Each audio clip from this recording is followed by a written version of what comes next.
There it is. That shot right there keeps me up at night.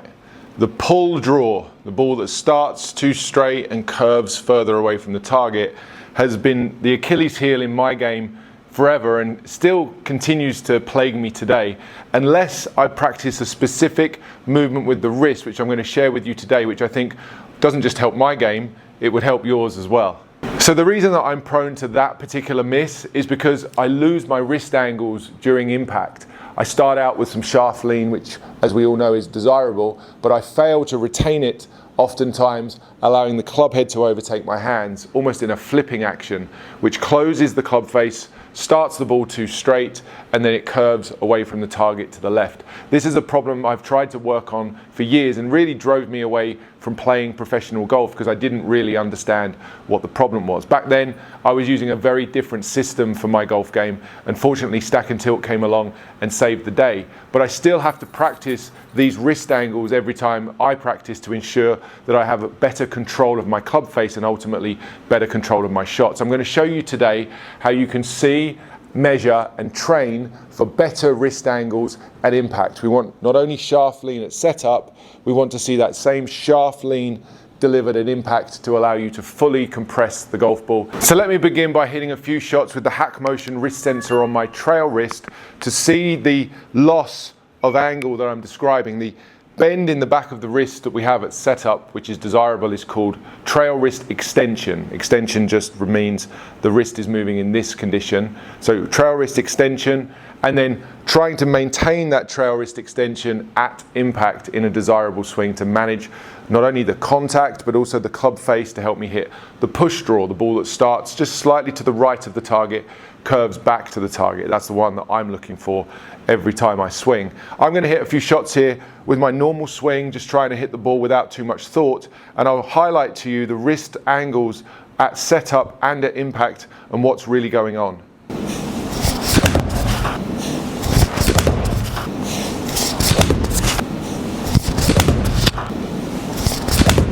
So there's a few swings with an 8-iron doing what I feel is fairly normal in my swing. I'm not trying to change anything too much, just hitting these balls into the screen and seeing what we get. And unfortunately what we get is a tendency to have a little bit too much of that pull draw, the shot that I don't like. You'll see from the shot map in the corner there how the balls are just starting to favour that left side of the centre line. And this pattern is so strong in my game that I'm fortunate enough to be aware of it. I've practiced enough to see it, and I'll often incorporate it into my decision making on the golf course, meaning I'll aim slightly more right of my intended target, knowing that if I'm going to miss-hit the ball slightly, the likelihood is I'm going to overdraw it and hit it more left than I want to. So knowing your shot pattern can certainly be beneficial, but what I really want to do is learn how to control these wrist angles. Let me show you where I'm losing the wrist angles and what that means for my shot, overdraw, and then we'll get into how to train this trail wrist to keep that extension for longer. So you'll see in the example that I pull up on the screen here how when I set up with some shaft lean, the trail wrist is in some degree of extension. Depending exactly on your grip type and how you hold the club, the exact number might vary, but there's a small amount of trail wrist extension or trail wrist bend, which is good. But when I hit the ball in this shot, I've gone from 6 degrees of extension to 9 degrees of flexion. That's a 15-degree difference or a 15-degree loss of the shaft lean. That's fairly significant. And that's happening not through choice, but just through the way I've learned over time that my wrists need to move based on some poor body motion that I've struggled with throughout my entire golfing life. So now I know that I'm losing this angle. I don't want to have 9 degrees of flexion when I hit this ball. I don't want the shaft to look like this.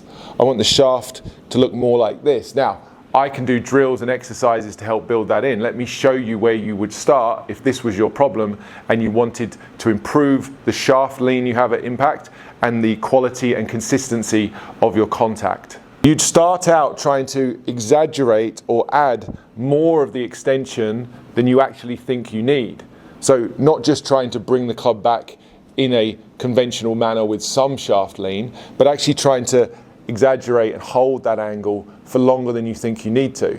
And if I do that and go ahead and hit a ball with a very short finish, trying to maintain the backward bend in my wrist there, the extension that I'm talking about, we should not only see better contact, a better start line, that should be accompanied by better wrist angles.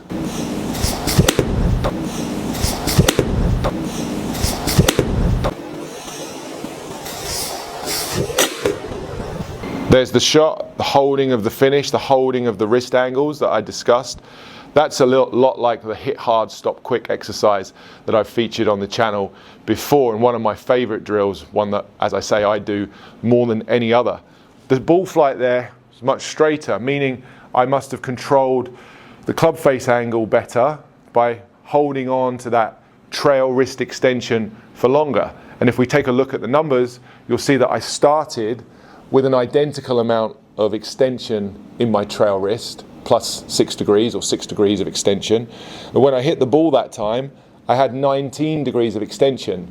I'd added 13 degrees. That's an enormous difference between where I was with the full swing. Now, you can say that that's not a full shot, therefore it's not a fair comparison, and I would agree with you. They're not comparing apples with apples. That is not a full shot. But if I wanted to add more shaft lean into my actual swing, I have to start out by doing this exercise and knowing what that would feel like at slow speeds before I could build it up gradually to a full swing. So now I know the sensation I'm looking for in terms of feeling that trail wrist bend, extension, and holding that finish with a short follow through. I'm now going to progress into something slightly longer. I'm going to go from stopping the swing almost as quickly as I can to allowing the swing to progress more in terms of a half follow through, where the arms are straight, the club's straight into the finish. I'm going to see if I'm able to maintain or still sustain good wrist angles with a slightly longer follow through.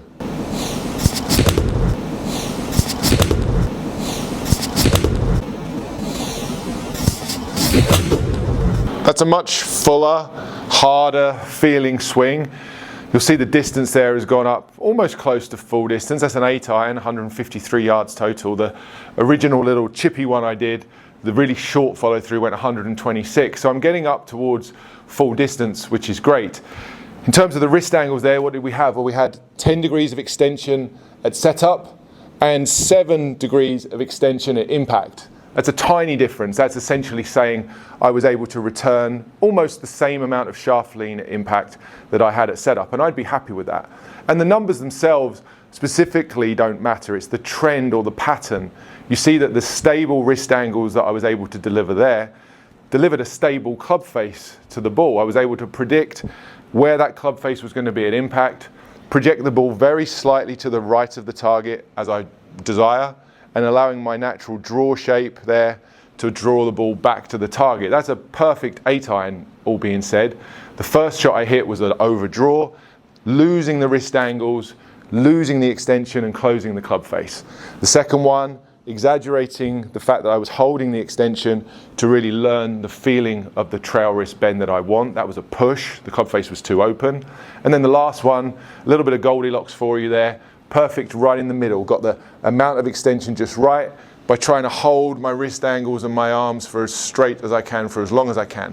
For those of you paying attention, and I know many of you have watched the other videos on this channel, you'll start to understand why a shorter, more controlled follow through is valuable, beneficial. It adds in the structure of the arms, giving us this radius management and control for the low point, but it also helps control the wrists, which are vital if you're to control the club face.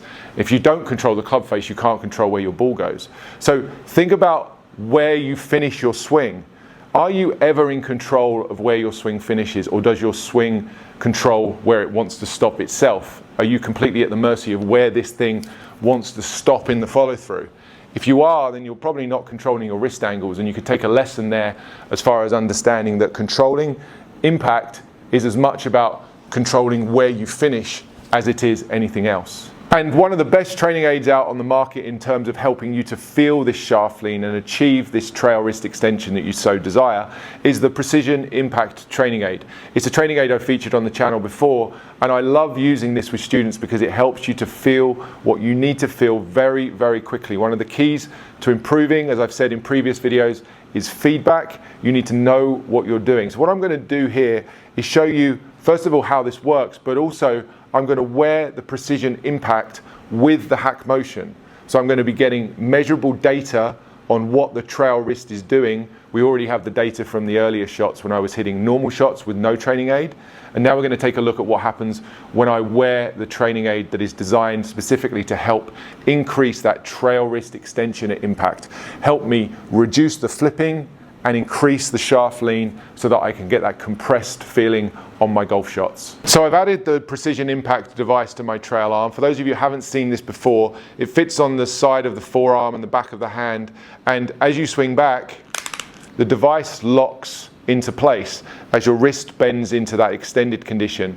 And then because of how it's locked in place, it really holds the trail wrist in this extension, so you get to feel that sensation as you swing the club down and through impact. It retains that same bend. There's a little bit of movement in the device up and down, which helps me to rehinge the wrist upwards, which is a subject I cover much more fully in the umbrella drill video. But for now, let's just talk about the extension of the wrist, hitting balls with the wrist locked in place. Let's see what we get when we go ahead and hit some balls with this.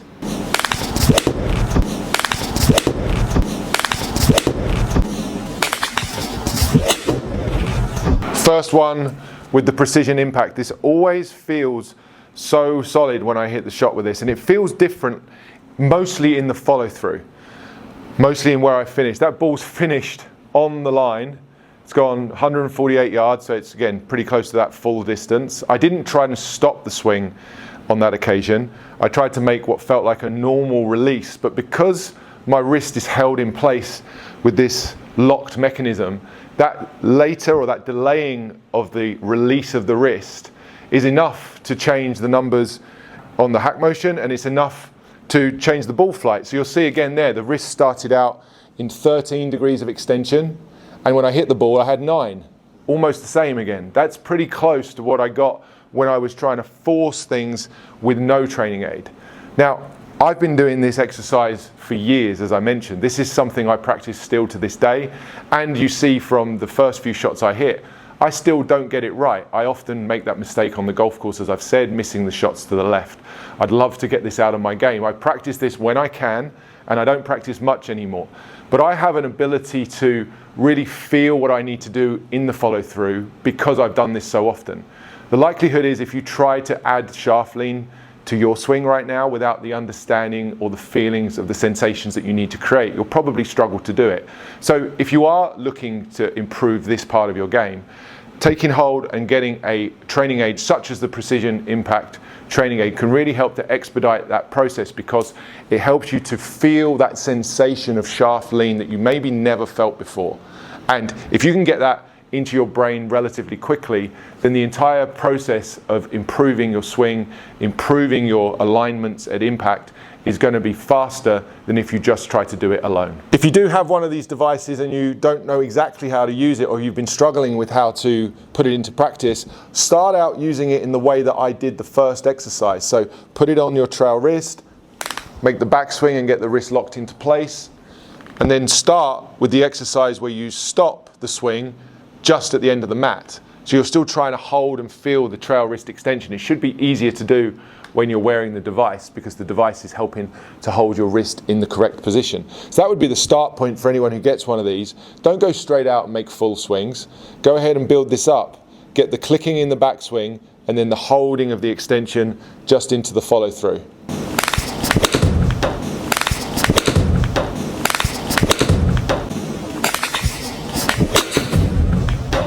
I mean, if everybody watching this video practiced like that, hit the ball with the shortest follow through, retaining or feeling like you're retaining that trail wrist extension for as long as you can, I put it to you right now, I guarantee your ball striking would improve instantly.